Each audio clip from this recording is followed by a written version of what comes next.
Hey everybody, welcome to the Bullock's Rules for Writing series on arguments, part 2.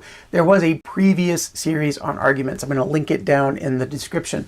And as I always do at the beginning of every series that I release, I say, hey, if you haven't checked out episode 0, it's linked down in the bottom as well. Episode 0, it's called The Only Rule You Really Need to Know. It's that writers write what they write on purpose.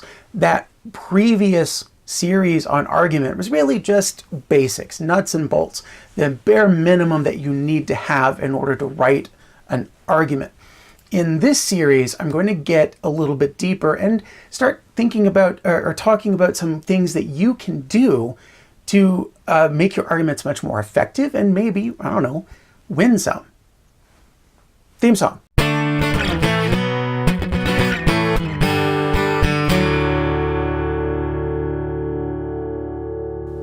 So the title of this episode is Bullock's 3 Rules of Argument. Before I get to them, I want to mention that I'm going to be using a single mentor text for this series. And it's an opinion column by Ta-Nihisi Coates called Civil Rights Protests Have Never Been Popular. And I will, in many cases, be comparing that text to the mentor text that I used in my previous series on arguments. It's Bryan Stevenson's A Presumption of Guilt. What that means is I'm going to be linking both of those texts down below. If you haven't read them, I highly recommend that you do, even if you didn't watch the previous series on argument for Bryan Stevenson's A Presumption of Guilt, because I will be pointing at it and I will be talking about some of the differences between the way Coates writes his argument and the way Stevenson wrote his. That I highly recommend that you read both before getting much further. Well, this series is called Bullock's Rules for Writing, so there's no excuse for not jumping right into my 3 rules for argument. Rule number 1, define your terms. Why is this the first rule? Well, you can't win an argument if you're letting other people define your terms for you. And in particular, if you leave your most important ideas completely undefined and open to interpretation, then the people that you're disagreeing with, the ones that you are trying to persuade, they can start defining your terms however they want to. Now, there are a couple of different ways that you can do this. The easiest, and in many cases best way to define your terms is to lay out your understanding of what the term means.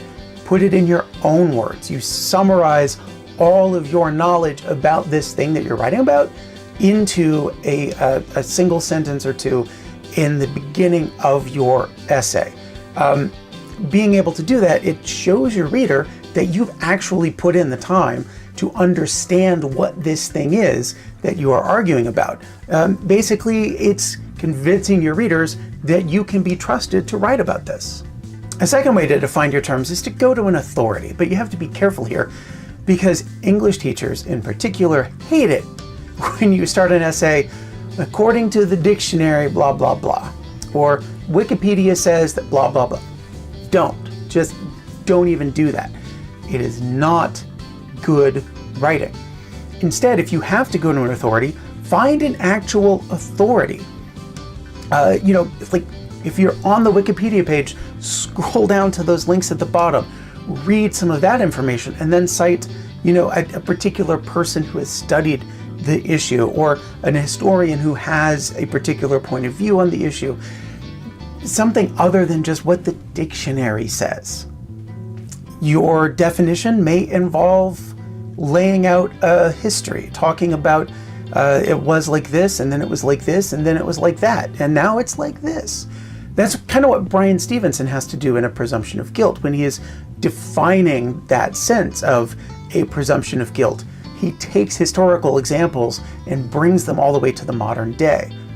And a final way, which is sometimes the best way, sometimes not, it depends on what you're talking about, is to give examples of the thing that if you say, I'm talking about X, and here are 3 things that are X, then people can begin to sort of put together what X is based on your examples. That's what Ta-Nihisi Coates does in Civil Rights Protests Have Never Been Popular. he wants to say at the beginning that there are people who are mischaracterizing some parts of history or who are criticizing NFL protests about the national anthem, Colin Kaepernick, all that stuff. And so he actually pulls out examples of people like Joe Scarborough and David Leonhardt. Those examples define what it is that he is talking about right there at the beginning of his text. Bullock's rule for argument number 2, state your claim. Now, I know that in the previous series, I talked about claims, and you have to have a claim. The reason why I'm bringing it up again, and it's one of my 3 rules, is because there's a lot of wiggle room with a claim. You don't have to put your claim right at the beginning. Now, Bryan Stevenson, in A Presumption of Guilt, he does place his claim pretty traditionally at the end of an introductory section. It's not an introductory paragraph. Bryan Stevenson did not write a 5-paragraph essay, but he does follow that kind of classical structure where there is a hook in an introduction, and then he states his claim. He puts his thesis statement in there, if you will. But he doesn't only state his claim at the beginning. He weaves his claim in and out throughout the entire text. And when you get down to the end of A Presumption of Guilt by Bryan Stevenson, he restates his claim, and he doesn't just repeat the same words that he used. Instead, he shades that claim a little bit by bringing the reader's attention back not just to his main idea, which is that African American men are presumed to be guilty, and this presumption has tainted all of American government, all of American history, and in particular the criminal justice system. So he brings back that claim, yes, but he also brings back the personal story that he used to open his text. He does that in a restatement of the claim at the end. So one of the things to think about as you are writing is, how can I restate my claim at the end, but in a new way? Add some more information, or call back to other things that have been in my text, so that this last statement of my claim has a little bit more punch to it. So what about Ta-Nihisi Coates in Civil Rights Protests Have Never Been Popular?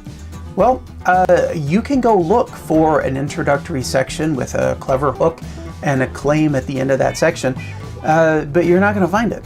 It isn't there. He jumps straight past all of that into his definition terms, into his evidence.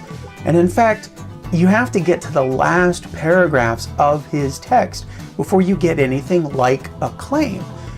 His claim is actually that protests against the national anthem, or during the national anthem by Colin Kaepernick and other NFL players, he says his claim is that those protests are not intended to influence contemporary American adults. It's the idea that, he's protesting for civil rights. Protests for civil rights have never been popular, Coates says. So when Colin Kaepernick is kneeling for the national anthem, he's not trying to be the most popular boy at school. He is instead, Coates claims, reaching for influence with the children of current adults, the younger people who are going to look at the protests and say, my parents' generation didn't solve this. Their parents' generation didn't solve this. Maybe my generation can solve this. And again, that claim comes right at the end of his text. So what does that mean for you? Should you put your claim right up front like Bryan Stevenson does? Or should you save your claim for the end like Ta-Nihisi Coates does? I can't say yes or no, because it really depends on the situation. Bryan Stevenson is aiming for a different audience. He's being published here in the New York Review of Books, where a lot of people go to look for commentary by public intellectuals. They want to be challenged, they want to be persuaded, they want to see particular kinds of evidence. Ta-Nihisi Coates has basically a blog on the website of the Atlantic Monthly. I mean, he also writes for the magazine, but the Atlantic Monthly is a fairly liberal leaning website and magazine. Ta-Nihisi Coates, as an outspoken African American in the current public intellectual sphere, He's got his own audience. So there's an audience that's coming to the Atlantic website. There's an audience that's coming for Coates. Those people, he knows, are going to stick with him to the end of what he's writing, whether or not he hooks them with a hook, whether or not he puts his claim at the beginning and says, please hold on to this idea while I try to prove it. He trusts his audience to stay with him until he finally gets to the end, where he can say, Colin Kaepernick isn't trying to reach you, he's trying to reach your children. And finally, Bullock's rule for writing number 3, or as they say in Canada, number 3, use real evidence. This is another callback to my previous series on arguments, because I said this over and over again in the evidence episode. But based on what I still see in my classes, I haven't convinced America that this is necessary. You need to use real evidence. You might think that speaking in hypotheticals and philosophical ideals about things is intellectual and it makes you sound smart. But it doesn't. It isn't convincing. You need to go to things that you have read. This is your readings, things that you should have learned in school, from history, from literature, from psychology, from economics. Real things that you can pull in as evidence. You need to be thinking about your observations of the culture. So real movies, TV shows, current events, news items, political things that are happening now. And you need to be thinking about real experiences, actual events that have happened to you or people you know that you can write about as evidence. So I said readings, observation, experience. If you remember that previous series on arguments, that's row. But I want to stress that the reason why this is so important is because if you are speaking in hypotheticals, well, if somebody feels this way, then they might just blah, blah. Then you're admitting to your readers that you can't think of a single real piece of evidence to back up what you're saying. If your claim, as Ta-Nihisi Coates' is, if your claim is that protests are designed to reach and influence the next generation and not this generation, if that's your claim, and you say, well, let's imagine that somebody sits down when they're doing the Pledge of Allegiance. You're basically saying, I don't know of any examples where a protest has influenced the next generation. But that's not what Ta-Nihisi Coates does. He goes to the history. He actually pulls out opinion polls that were taken about Martin Luther King Jr. and the March on Washington. He talks about how freedom riders went down to the South and were murdered. And he basically demonstrates over and over and over again that protests for civil rights did nothing at the time. But when the next generation came of age and began making decisions and having influence, then the civil rights movement had its desired effect. We began to see more equality. So what Ta-Nihisi Coates does is basically, he says to his critics like Joe Scarborough and David Leonhardt, he says, you're wrong. I have real evidence to prove that you are wrong. And that's part of what makes Civil rights protests have never been popular a really effective text. And that is it, ladies and gentlemen. That is Bullock's 3 rules for argument.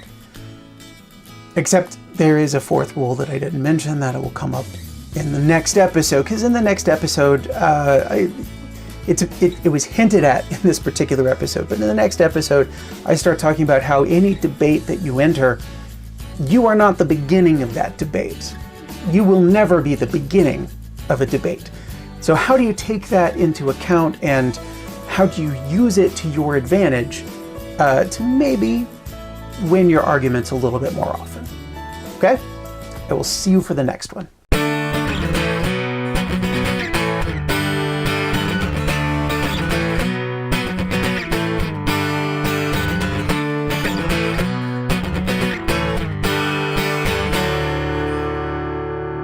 dictionaries. Nobody likes it when you say, according to Webster's dictionary. No, nobody likes that. Everybody hates that.